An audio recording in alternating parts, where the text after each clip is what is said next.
let's cut through all the noise you hear about money. We're going to dive into Nick Maggiulli's book, Just Keep Buying, because he offers a super simple, data-backed path to actually building wealth. You know how it is, right? For every single piece of financial advice you hear, there's another one that says the exact opposite. Save 10%. No, wait, save 20%. Stop buying coffee. No, you should focus on the big wins. It's just a sea of contradictions, and honestly, it can leave you feeling completely paralyzed. And this is where Nick Maggiulli comes in. He's a data scientist, which is key. In his book, Just Keep Buying, he uses hard data to slice through all that confusing advice. And his argument? It's pretty radical. He says consistency and simplicity are your best friends in this game. So let's see what that actually looks like. Okay, this first big idea completely flips the script on where you should be putting your energy, especially when you're just getting started. It has nothing to do with being a stock-picking genius. Maggiulli actually talks about his own experience here. When he was 23, he was totally obsessed with trying to get a 10% return on his investments. But here's the thing he realized. With a small amount of money invested, even a fantastic return was basically wiped out by what he spent in a single week. He was totally focused on the wrong thing. So, if stressing out over your investment returns isn't the answer in the beginning, then what is? Well, the book gives us a really clear, simple framework for this. He calls it the save-invest continuum. Just think of it like a sliding scale.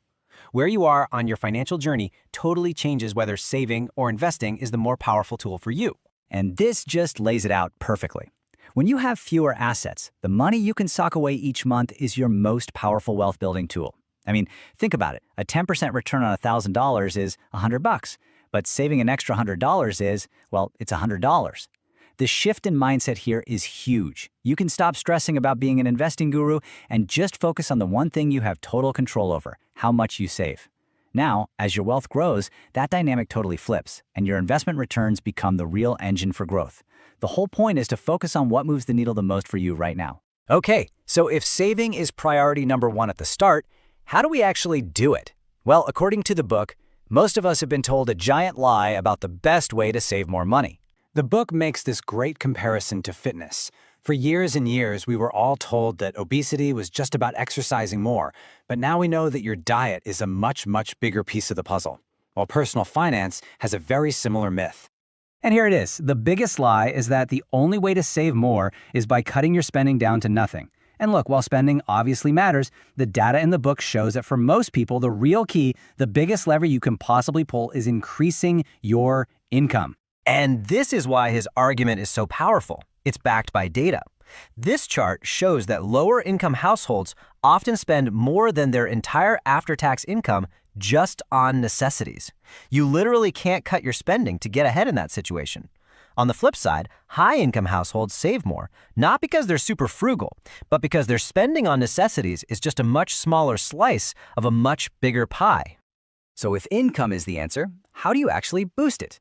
The book lays out a few different paths. You can sell your time, which is simple but also limited.